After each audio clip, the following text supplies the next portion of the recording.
Welcome back to Mock the Mock, where we take a look at someone else's mock draft and dashing through the snow on a one-horse open sleigh. O'er the fields we go, laughing all the way. Ha ha ha! Mock it!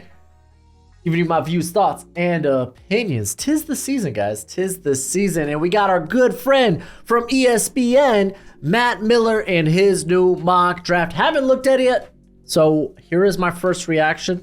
Let's go ahead and get this sucker started with the Chicago Bears taking Caleb Williams. A very divisive pick for Chicago fans. Again, I'm in the camp of draft a new quarterback. I get why Bears fans don't want to. They're committed. You feel pot committed to Justin Fields, but you don't have to. You don't have to be. Like, straight up. If he plays out the rest of the season, looks solid, maybe you could get a second round pick and a conditional second round pick, maybe a second rounder, a third rounder, and a fourth rounder. You could get legitimately good value for him and go ahead, take your quarterback of the future. I've seen people like, oh, Caleb Williams and Drake May, they are not better than Justin Fields. They're better prospects than Justin Fields. It's just the case. Go back to Justin Fields' draft. Nobody was arguing about him being quarterback one. He was, for a small portion of people, quarterback two. Usually, though, he was quarterback three, quarterback four in that class. Those guys are better prospects. You get to reset the rookie QB contract timer. You only have one more year with Justin Fields on that timer, opposed to getting a fresh 4 with the 5th year option, obviously for both though. So that's just how I see it. I think it makes sense. Makes sense when I say it out loud. I hear it. I get it. But I don't know what to tell you, man. I feel like if you're a Bears fan and you're not open to that option, go play Madden. Do whatever you want with your own franchise. But I mean, I get it. I'm a big mark for Justin Fields as well. So I get not wanting to move on, thinking like he's got the potential. He certainly does, man. It just might not be with Chicago. Patriots, they take Drake May. Not much to talk about there. I think we all agree. Though Bill Belichick does sound like he might be out of New England. But again, I'll believe it when I see it. I'm just saying, the greatest trick the devil ever pulled, making the world believe he did not exist. And you ain't doing that to me, Bill Belichick. Number 3, imagine Cardinals take Marvin Harrison Jr. Yes, these are the usual 3 suspects we see at the beginning of mock drafts. Let's go ahead. This is kind of where the draft starts. Does he have a trade? Is this a trade? Wait, Giants aren't. When did he release this? He must have released this Monday night, right? Giants are not the 4th team. Let's see. Let's go to Tankathon. Yeah, no, Giants are picking 8. Well, this is freaking interesting. I guess let's read it. They take Jaden Daniels, by the way. Is it too early for Daniels, even after his brilliant Heisman win in 2023? Maybe, but teams will overdraft quarterbacks in an effort to find the right player. And Daniels' dual threat ability and vertical passing traits are very intriguing. Agreed. Let's see. The Giants are invested financially in Daniel Jones, but his play simply hasn't been good enough. Reach. And the New York can move on via trade. Let's see. Yeah, no, he doesn't mention a trade here. So when did this come out? It came out on the 12th, yesterday. This should be an updated draft order. So this is the Giants trading up, I imagine. Man, should have said something. I'm sitting here going through midlife crisis trying to figure out what's going on. All right, Washington Commanders, they take Olufashanu. I like it. Just insert him or Joe Alt. I know some people complain. It was like, well, everyone talks about the Bears should be in the quarterback market. What about the Commanders? Listen, if the Commanders had a shot at Caleb Williams or Drake May, then yes, but they don't. So good pick here with Fashanu. By the way, big Sam Howell mark here. Love Sam Howell. I'd like to see another year of him, but again, you're working with like, okay, he was a guy we took in the 5th round. We got a chance to take one of the top quarterbacks off the board. Let's go ahead and take that swing. And I mean, at this point, there's already 3 quarterbacks off the board. Tennessee Titans take Dallas Turner. Okay. I don't mind this. The Titans have had trouble getting into the passer, so I think that's fair. Get your option of the first defender. Maybe Matt Miller is not high on Joe Alt. Maybe we'll see Joe Alt fall. Listen, I know you love the NFL draft as much as I do, and you're going to want a nice hefty watch list of players during this college football season. Well, go ahead, check out my draft guide. You can purchase it for only $30 by Venmoing or PayPaling me. Links in the description. It's a one-time payment and you get it for this whole draft cycle and forever and always. Technically, it's a Google spreadsheet. So send me your email when you send the payment. I'll get you hooked up. You will see my current prospect rankings and big board, my full evals. And guess what? It updates throughout the whole draft cycle. So it's a great purchase. And it's a great way to support the channel. Oh my gosh. Las Vegas Raiders take J.J. McCarthy. I mean, yes, quarterback, but McCarthy, this feels too... I get it. He's got the tools. A strong playoff run honestly really would help. Like catapult him into maybe a top 15, top 10 discussion. It would catapult him over the likes of a Bo Nix or potentially even a Jaden Daniels. So... interesting, but we're not there yet. A lot of projecting going on. We got Chicago Bears. This is their next pick. They're going to go with Malik Neighbors. He is probably the top wide receiver out after Marvin Harrison Jr. I do say he kind of falls into this tier with Roman Duanze and Keon Coleman, but I find myself just leaning more and more with like Neighbors. I mean, I think Neighbors was my wide receiver 2 to start the year anyway. So I love Odunze and Coleman, man. It's just, it does feel like that Neighbors is just, his after the catch ability is just phenomenal compared to a Coleman or a Odunze. But I would definitely put those guys also in the top 10 stratosphere. New York Jets are going to take Joe Alt. Yes, build that line for Aaron Rodgers. Makes sense. He's coming back for another year. Mekhi Becton, you can't really trust his health. And you get a shot at basically OT 1A, 1B here. So good on ya. But hey, if you haven't already, go ahead, become a bro and subscribe and leave this video a thumbs up if you enjoy the content. And as always, let me know what you think in the comment section below because we love having that nice, beautiful, intimate football discourse on the channel. All right, pick 10 Chargers, Brock Bowers. Everyone and their mom is mocking Bowers to the Chargers just because no one really knows what to do with Brock Bowers being a tight end, but he could offer you a little bit more than just that. Atlanta Falcons coming in at pick 11. They go Terrion Arnold. Oh, instead of an edge player? Oh, I wonder how high Terrion Arnold is on Matt Miller's board. The Falcons miss out on the top quarterbacks here and instead look to bolster the defense with my cornerback one. Bam, there it is. Arnold, a 6'2" redshirt sophomore, has 5. Okay, he's just kind of like talking up his game. So I get the idea of, finding that guy to play next to AJ Terrell. Jeffrey Okudah is only on a 1-year deal, I believe, or at least the trade. I think this is the last year of his rookie contract. So they don't really have that other guy in place. Opposite of him, I think I'd still go with the edge talent, but 'tis what it is. Seattle Seahawks, they will go with edge talent. They go Jared Verse. I wonder if Bo Nix gets drafted in here at all. You either love or you hate Bo Nix. That's kind of where we're at as a society. So for the Seahawks, going edge is an easy cop-out to not go for quarterback. You look at Boye Mafe, he's played really well this season. Uso could be a cap casualty. He was hurt this year. And then you got Taylor, who's really just a rotation player. Derek Hall, he's just second round pick they invested in last season. You have no idea with.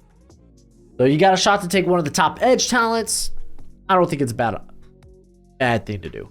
The New Orleans Saints, they go with Keon Coleman. This is basically a replacement for Michael Thomas. Let's read this last line here. If New Orleans did want to add to the QB room, it could maybe look at Bo Nix or Michael Penix as day 2 options. I don't think we're seeing another quarterback. I don't know. We'll see what the Vikings do. If there's no quarterback after the Vikings pick, we're not seeing a quarterback. Pittsburgh Steelers. Is this the actual draft order? Do Steelers have this high of a pick? Here, let's go back to Tankathon.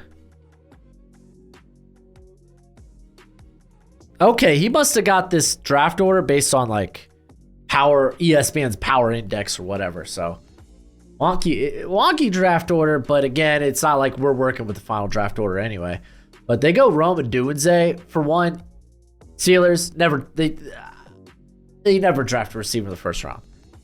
If this was day 2, absolutely, but they just don't do that. I love the addition of Rome and Dunze. Are you talking about Deontay Johnson? Contract expires at the end of 2024. But I mean, if you don't want to, if you're like, hey, Kenny Pickett, we're gonna give him another year, then yes, get more wide receiver talent, or you could also address the offensive line. Who's number 15? So the Los Angeles Rams, they're going Tyler Guyton. Oh, I'm not this high. This is OT3. I am not this high on Tyler Guyton. I get it. The Rams, they have an opening at left tackle. They've had guys like Alaric Jackson, Zach Thomas play there, and it's just not gone well. So tackle is going to be one of the big needs they have going into this offseason, as well as, defense in general. The Indianapolis Colts go with Kool-Aid McKinstry. I like that pick. I think that's a good pick. I mean, you could also make a case for like a Liatu Latu, Chop Robinson. I believe Liatu Latu is still on the board. Because, I mean, this is a team that doesn't like to blitz. Gus Bradley, lowest blitz rate in the NFL. So either you're hoping your corners are going to have great coverage so they can create coverage sacks, or you're going to get to the passer really, really well. So I think this pick does kind of fall on corner or edge. And I do like Kool-Aid a lot. So, good pick. All right, before we get into the next pick, got to give a shout out to Walk the Mock. If you're unfamiliar with what Walk the Mock is, it is a draft simulator. You draft a team, but here's the caveat. You're going to be drafted against real life other people. We actually have streams that we're currently doing once a week, and we'll ramp it up once we get closer to the draft, where we do Walk the Mocks, where I'll pick a team. The good people in the chat will pick their teams, and we'll draft against one another. We'll talk crap and just have a merry good old time. You do have to be a premium member though at Walk the Mock, whether you want to pay monthly or for the year. Use promo code Broshmo. It'll get you 20% off if you want to take part in our streams, because they are a ton of fun. Denver Broncos go, Anais Rakestraw? Listen, I love Rakestraw. It doesn't matter. Like, you can love a prospect. There's always going to be someone out there who loves them a whole lot more. And I think I just found one in Matt Miller. Because I got Rakestraw. You're going to see him. If you haven't checked it out, check out my 3-round mock draft I did yesterday. He goes in day 2. I do not see him in the first round. But golly, with the strong Senior Bowl, we could. I think corner is kind of a low-key position Denver might go for in the first round. Though I don't disagree with that notion. If you think about it, there's no one outside of Patrick Surtain. You had... was it Mathis, but his play's been up and down this year. And who's the cat they got currently out there? Oh my gosh, I can't think who they currently got out there. Well, obviously it's not important. But yeah, no, wow. So let's read this real quick. Rakestraw is a long-armed 6 foot 188 pound corner. His technique, quicks, instinct are all that of a starting corner. Turn on the film from LSU versus Mizzou back in October, and you'll see Rakestraw get challenged just one time all day by the LSU passing offense. It's true, but he also, being a part of that Mizzou defense, didn't play a lot of press. Won't be important for all teams, but it will be for some. Drazon Newton going to the Bengals. I a little bit disagree with this, just because I think if you're trying to replace DJ Reader, you don't replace DJ Reader with a 295-pound defensive interior. But that wouldn't be the role they would ask Newton to play. Great player. I think he deserves to be in the top 20. But I think the Bengals could probably wait till day 2 to find that big, meaty boy. Tampa Bay Buccaneers. They go with Xavier Worthy. Is this how you replace Mike Evans with someone half his size? To be fair, like, Worthy is like 10 times faster, but not exactly what I think they would be looking for in a replacement for Mike Evans. It might not even necessarily be a replacement, just trying to add a different spice to your receiving core. But for me, this is early for Worthy, just because the inconsistencies with his playmaking skills, with his ball skills, and whatnot. The Arizona Cardinals, they're going to go with Kalen Keene. Still seeing him in mocks. What? All right, let's read this one. After adding Harrison at number 3 to help bolster the offense, I could see the Cardinals focusing on corner with their second first-round pick further down the board. Keene was rated higher by NFL scouts. Was rated higher by NFL scouts. Was like rated higher by NFL scouts more than, there we go, his former teammate Joey Porter Jr.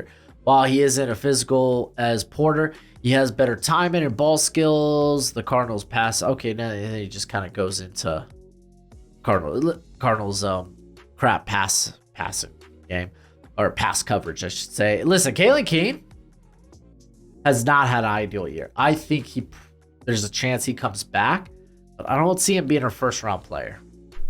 So I kind of got a hard disagree with this one. The Green Bay Packers take J.C. Latham. This is excellent value for him. If they're like, hey, I mean, to be fair, a lot of corners had just gone off the board. I think Nate Wiggins is still available, so it'd be an option. But if you're not completely sold on Rashad Walker at left tackle, though, I think he's played relatively solid this year for being a developmental guy last year. I mean, yeah, you could come out and replace him with Latham, or I mean, you could even kick Zach Tom into center, though. I mean, I think he's playing so well at right tackle. I don't know why you would want to do that, and then have Latham play right tackle.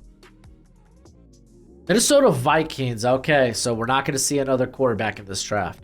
They go with Nate Wiggins. I do think they need edge a whole lot more. I don't think Nate Wiggins will fall this far, but it's good value if he does.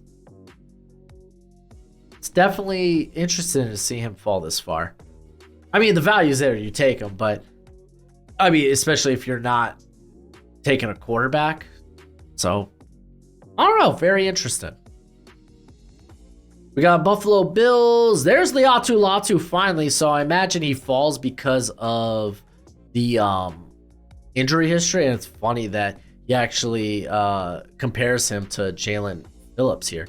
Medicals will obviously be huge for his evaluation, but based on tape alone, Latu has top 10 pick upside. His game is similar to that of Jalen Phillips, which is wild because both these guys had injury red flags heading into the draft. But no, this is great value. The Bills would love to get better at pass rusher. They just haven't been able to get a good pass rush from the guys that they have there currently. This is wild because they invested a lot. The Houston Texans take Chop Robinson. So you're going to be pairing up Will Anderson with Chop Robinson. Jonathan Grenard is a free agent. I imagine they bring him back, but there's always the chance that they don't. So you could be looking for edge here at this point. Jacksonville Jaguars go Xavier Leggett. I freaking love this pick. I love this pick. I love Xavier Leggett. I really, really do. I love getting this guy with great speed, great size, great ball skills, and to pair him up with, like Matt puts here. Jaguars have speed, Christian Kirk, and precision, Calvin Ridley. So basically talking about variety is the spice of life when it comes to a wide receiver room. You want a lot of guys that do a lot of things differently. And Xavier Leggett is that. You get this big, muscly, contested catch guy that also has this like game-breaking speed once he gets going. Detroit Lions take, Brian Thomas. This is interesting. I do love me Brian Thomas.